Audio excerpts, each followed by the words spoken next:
कोपरगाव शहरात आज सोमवार दिनांक 27 एप्रिल रोजी गोदा ते नर्मदा पुण्यश्लोक अहिल्यादेवी जलयात्रा 2026 रथाचे मोठ्या उत्साहात आगमन झाले। नागरिकांकडून या जलयात्रेचे उत्स्फूर्त स्वागत करण्यात आले। यावेळी जलसंपदा मंत्री तथा पालकमंत्री राधाकृष्ण विखे पाटील, माजी मंत्री सदाभाऊ खोत, आमदार गोपीचंद पडळकर, संजीवनी उद्योग समूहाचे अध्यक्ष बिपिनदादा कोल्हे तसेच नगराध्यक्ष पराग संधान उपस्थित होते। संजीवनी साखर कारखाना परिसरात रथाचे उत्साहात पूजन करण्यात आले। यावेळी मान्यवरांनी जलयात्रेचे धार्मिक व सामाजिक महत्त्व अधोरेखित केले। यावेळी बोलताना मंत्री राधाकृष्ण विखे पाटील यांनी सांगितले की 117 नद्यांचे पाणी एकत्र करून पूजन करण्यात आले असून ही यात्रा त्र्यंबकेश्वर पासून सुरू झाली आहे आणि नर्मदा मातापर्यंत प्रवास करणार आहे। या यात्रेमुळे धार्मिक, सांस्कृतिक आणि पर्यावरण जनजागृतीचा संदेश नागरिकांपर्यंत पोहोचत आहे। भारत माता की जय। सकाळी सकाळी इतक्या थकून कसं चालेल? भारत माता की जय, वंदे मातरम।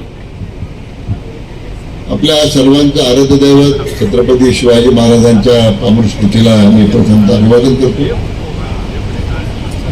पुण्यश्लोक अहिल्याबाई होळकर, क्रांतीज्योती सावित्रीबाई फुले यांच्या स्मृतीला वंदन करतो। आपले भारतीय राज्यघटनेचे शिल्पकार महामानव भारतरत्न डॉक्टर बाबासाहेब आंबेडकर त्यांनाही मानवंदना अर्पित करतो। आपल्या या जिल्ह्याचे नेते, सहकार चळवळीचे नेते स्वर्गीय शंकररावजी कोल्हे साहेब यांच्या स्मृतीला वंदन करतो। आणि आज गोदा ते नर्मदा या ऐतिहासिक जलयात्रेच्या यात्रेला मी त्र्यंबकेश्वरपासून सुरुवात केली आणि आपल्या राज्याचे लोकप्रिय मुख्यमंत्री माननीय देवेंद्रजी फडणवीस साहेब यांच्या संकल्पनेतून आणि त्यांच्या मार्गदर्शनामधून आम्ही या यात्रेला सुरुवात केली। दुष्काळमुक्त महाराष्ट्र करण्याचा संकल्प त्यांनी केला आणि प्रत्यक्ष फक्त घोषणा नाही तर राज्यामध्ये आज त्याकरता काही पावलं उचलली जात आहेत आणि त्यानुसारूनच ज्यांनी या पाणी संवर्धनामध्ये संपूर्ण देशामध्ये एक मार्गदर्शक म्हणून काम केलं त्या आपल्या जिल्ह्याच्या कन्या पुण्यश्लोक अहिल्यादेवींच्या त्रिशताब्दीच्या निमित्तानं त्यांच्या ह्या कार्यकर्तृत्वाला, त्यांच्या स्मृतीला नतमस्तक व्हावं यासाठी आपण ही यात्रा त्र्यंबकेश्वरपासून आपण त्याला सुरुवात केली। गोदावरीचं पवित्र जल घेऊन आपण आता नर्मदेकडे निघालेलो आहोत आणि त्याच दिवशी आपण चौंडीवरून पवित्र माती घेऊन त्या यात्रेचा शुभारंभ आपण केला। दोन्ही यात्रा काल शिर्डीमध्ये एकत्र झाल्या आणि आपल्याला मला सांगायला आनंद होतो की साधारण आपल्या राज्यातील 117 नद्यांचं पाणी आम्ही एकत्र केलं।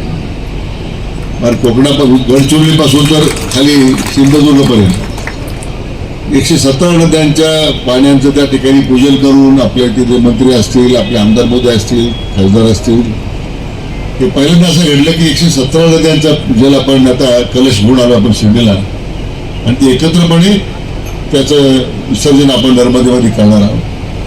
पुण्यश्लोक अहिल्यादेवी होळकरांचा, छत्रपती शिवाजी महाराज की, धर्मवीर छत्रपती संभाजी महाराज की, यळकोट यळकोट, हर हर हर हर। आज आपल्या कोपरगाव मध्ये पुण्यश्लोक अहिल्यादेवी होळकर यांच्या त्रिशताब्दी जयंतीच्या निमित्तानं राज्याचे लोकप्रिय मुख्यमंत्री माननीय देवाभाऊ यांच्या नेतृत्वात जलसंपदा खात्याचे मंत्री माननीय राधाकृष्ण विखे पाटील साहेब यांच्या संकल्पनेतून गोदा ते नर्मदा अहिल्यादेवींची जन्मभूमी, चौंडी ते अहिल्यादेवींची कर्मभूमी महेश्वर अशी जलयात्रा निघालेली आहे आणि ही जलयात्रा आपल्या शहरामध्ये आपल्या संजीवनी ग्रुपच्या परिसरामध्ये आलेले आहेत। या यात्रेच्या सोबत माननीय विखे पाटील साहेब, माननीय माजी मंत्री सदाभाऊ खोत, माननीय राज्यसभेचे नवनिर्वाचित खासदार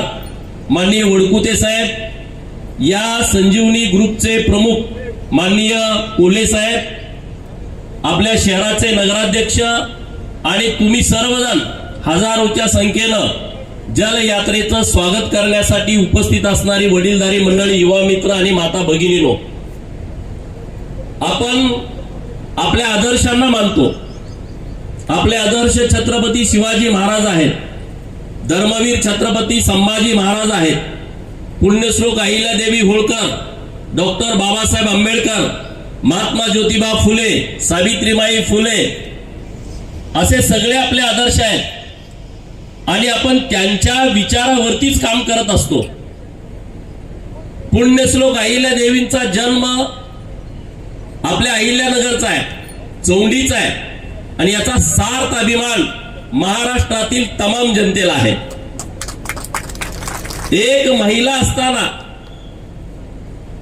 300 वर्षापूर्वी त्यांचा जन्म झाला आणि त्यांची कारकीर्द 1795 पर्यंतची होती। तेव्हा सती जाण्याची पद्धत होती। जेव्हा त्यांचे पती खंडेराव यांचं कुंभेरीच्या युद्धामध्ये निधन झालं तेव्हा त्या सती जायला निघाल्या होत्या, परंतु त्यांचे सासरे फार कर्तबगार होते। एका मेंढपाळाचा पोरगा, सातारा जिल्ह्यामध्ये होळमुरुम नावाचं गाव आहे, त्या गावातला एका मेंढपाळाचा पोरगा, तो काळ असा होता राणीच्या पोटी राजा जन्माला यायचा, जो राणीच्या पोटी जन्माला येईल तोच राजगादीवरती बसायचा। परंतु या गोष्टीला छेद दिला मल्हारराव होळकरांनी। मेंढ्या राखणारं पोरग मामाकडे जाते नंदुरबारला, तळोजा म्हणून त्यांच्या मामाचं गाव आहे बारगळांचं, आणि तिथं जाऊन मामा त्यांच्या सैन्यामध्ये होते आणि तिथं मामांच्या सोबत ते सैन्याचं प्रशिक्षण घेतात आणि मग ते थोरले बाजीराव यांच्या सोबत सुभेदार म्हणून काम करतात। जेव्हा अहिल्यादेवी सती जायला निघाल्या तेव्हा मल्हाररावांनी त्यांना विनंती केली की माझा खंडेराया तूच आहे, तू सती जाऊ नको, हे सांभाळणार कोण? कारण अहिल्यादेवींच्या मध्ये जे काही गुण आहेत ते सुभेदार मल्हाररावांना माहित होते आणि म्हणून या देशामध्ये पहिल्यांदा असं घडलं, सुभेदार मल्हारराव होळकरांनी अहिल्यादेवीला सती जाऊ दिलं नाही। इतका प्रगल्भ विचार, इतका क्रांतिकारी विचार हा सुभेदार मल्हारराव होळकरांचा होता। आणि अहिल्यादेवींचं तुम्ही काम बघताय, जास्तीचा वेळ नाही मित्रांनो, महाराणी म्हणून अखंड जगभर त्यांचं नाव आहे। महेश्वर साडी, इथल्या लोकांना काम नव्हतं, त्यांनी महेश्वर साडी ही अखंड जगाला दिली, आज जगभर प्रसिद्ध आहे महेश्वर साडी। आपल्या बाजूला मालेगाव आहे, हे अहिल्यादेवीने वसवलेलं गाव आहे, त्यांचा मुलगा मालेरावांच्या नावानं हे मालेगाव आहे। चांदवड हे शहर अहिल्यादेवीने वसवलंय, आज पण चांदवड मध्ये त्यांची उपराजधानी रंगमहाल नावाचं, तुम्ही कधी जर गेला तर बघायला मिळेल, तिथं आता वाडा आहे रंगमहाल। चांदवडला जे विहीर केलेली आहे निर्माण, आज पण चांदवड शहर दुष्काळाच्या परिस्थितीमध्ये त्याच विहिरीवरनं पाणी पितं। म्हणजे अहिल्यादेवींनी जे काम केलं होतं ते जल व्यवस्थापनाचं काम छत्रपती शिवाजी महाराजांनी केलं, जल व्यवस्थापनाचं काम, आणि त्यांच्यानंतर पुण्यश्लोक अहिल्यादेवी होळकरांनी केलं। शिवाजी महाराज तर इतके प्रगल्भ या विषयामध्ये होते, आपण रायगडावरती गेल्याच्या नंतर लक्षात येतं रायगडावरती विहिरी आहेत, अरे इथं विहीर पाडली तर आम्हाला पाणी मिळणार, पाराड्यात 4 वेळा सांगतो इथं पाणी लागल, तिथं पाणी लागल, तिथं पाणी लागल, 400 फुटावं लागल, 500 फुटावं, 800 फूट मारलं तरी पाणी लागत नाही। परंतु छत्रपती शिवाजी महाराजांच्याकडे जल व्यवस्थापन इतकं जबरदस्त होतं की रायगडावरच्या विहिरीला सुद्धा दुष्काळात सुद्धा पाणी लागतं। म्हणजे आपले राजे सगळे इतके प्रगल्भ होते। अहिल्यादेवींचं काम घाट बांधणं, विहिरी बांधणं, धर्मशाळा बांधणं, मंदिराचा जीर्णोद्धार करणं, हे तर खूप मोठं काम आहे। आणि अहिल्यादेवींचं काम हातामध्ये घेऊन राज्याचे मुख्यमंत्री देवाभाऊ आणि जलसंपदा खात्याचे मंत्री राधाकृष्ण विखे पाटील साहेब यांनी आज ही नुसती जल यात्रा नाही, महाराष्ट्राला दुष्काळ मुक्त करणारी यात्रा ही आज आपल्या सरकारच्या माध्यमातून काढलेली आहे।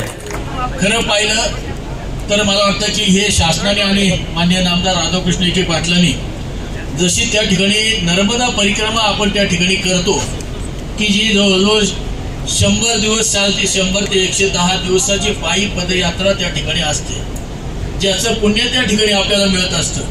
मला वाटतं की ज्या पद्धतीने अहिल्याबाईंनी संपूर्ण भारतामध्ये काशीपासून तर सगळ्या ग्रामीण भागामध्ये ज्याला आपण पानपोई म्हणतो, त्या पानपोईची सुद्धा सोय त्या ठिकाणी अहिल्याबाईंनी त्या ठिकाणी ग्रामीण भागामध्ये जी संकल्पना केली. नंतरच्या कालखंडामध्ये त्या ठिकाणी पानपोई गेल्या वॉटर स्कीम्स आल्या, पण खऱ्या अर्थाने या भारतामध्ये वॉटर स्कीमचे जर कधी कोणी इम्प्लिमेंटेशन केलं असेल तर त्या अहिल्याबाईंनी त्या ठिकाणी अहिल्याताईंनी त्या ठिकाणी केलं. म्हणून खरं या पाणी व्यवस्थापनाच्या खरा जर कधी जनक जर कधी कोणाला म्हणता येईल तर अहिल्या देवींना म्हणता येईल की पाणी आडवा पाणी जिरवाचा संकल्पना लोकांपर्यंत, लोकांच्या दारापर्यंत. कारण की आपण म्हणतो की आडातच नाही तर पोहऱ्यात कुठून त्या ठिकाणी येणार, त्या ठिकाणी तर आडामध्ये सुद्धा आणि सामान्य माणसाच्या पोहऱ्यामध्ये सुद्धा पाणी नेण्याचं काम अहिल्याबाईंनी त्या ठिकाणी केलेलं. आणि समाजातील सर्व थरातील माणसांना मंडळींना पाणी पोहोचण्याचं तिथं जातीभेद काही नाही. त्या ठिकाणी त्या पाणवठ्यावरती 18 पगड जातीच्या मंडळींना ते पाणी पुरवठा करण्याच्यासाठी अहिल्याबाईंनी सगळ्या त्या ठिकाणी या पाणपोई घेतल्या.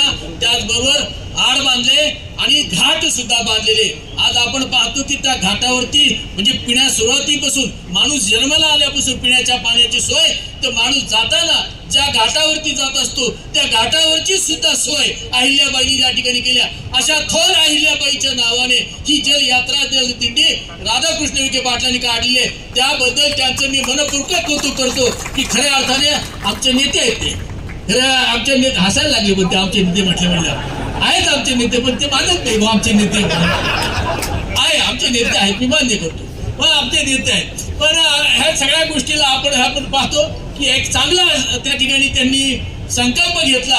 आणि हा खरं गोदावरीची परिक्रमा त्याचबरोबर नर्मदेच्या परिक्रमेचे सुद्धा लाभ आपल्याला सगळ्यांना त्या ठिकाणी आज आपण रथाची पूजा केली म्हणजे आपला संदेश त्या ठिकाणी पार नर्मदेपर्यंत, गोदावरी पासून तर नर्मदेपर्यंत आपला संदेश घेऊन जात आहे. त्या ठिकाणी आपले दूत म्हणून ही सगळी मंडळी यांची स्टेजवरती बसलेली आहे, ते जात आहे. त्यांचे मी मनपूर्वक या ठिकाणी आभार मानतो की एक मोठी संकल्पना घेऊन आपण या ठिकाणी आलाच. आणि ते संकल्पना पूर्ण करण्यासाठी शासनाने सुद्धा आपल्याला माननीय देवेंद्रजी फडणवीस साहेब यांनी त्या ठिकाणी आपल्याला जे सहकार्य केलं त्यांचं सुद्धा मी मनपूर्वक आभार मानतो. त्याचप्रमाणे दोन्ही उपमुख्यमंत्री साहेब यांचे सुद्धा मी मनपूर्वक आभार मानतो की त्यांनी सगळ्यांनी सहकार्य या ठिकाणी आपल्याला लाभलेलं आहे. दुसरे जे पाटबंधारे मंत्री गिरीजी महाजन साहेब यांचं सुद्धा सहकार्य आपल्याला या ठिकाणी आहे, त्यांचे सुद्धा मी मनपूर्वक आभार मानतो. आणि वेळात वेळ काढून आपण सर्वजण या ठिकाणी आमच्या या संजीवनी उद्योग समूहाच्या ठिकाणी हा कलश घेऊन आलाच त्याबद्दल. कारण की मी आपला जास्त वेळ घेणार नाही, मोठी यात्रा आहे, आपल्याला खरंच त्या ठिकाणी जायचं आहे. आणि आपल्याला माहिती आहे बऱ्याच वेळेस पुढे गेल्यानंतर बऱ्याच जणांना काही अनेक जणांना त्या ठिकाणी गाडीत बसलेले, बसमध्ये बसलेले, त्यांना भूक लागलेली असं बरोबर. संस्कृत मधून म्हणा आहे भुकिस्तम किम करू की पापम, म्हणजे भुकेलेला माणूस कोणताही त्या ठिकाणी पाप करतो. पण हे ठिकाणी भूक लागलेली आहे, भूक लागलेली आहे.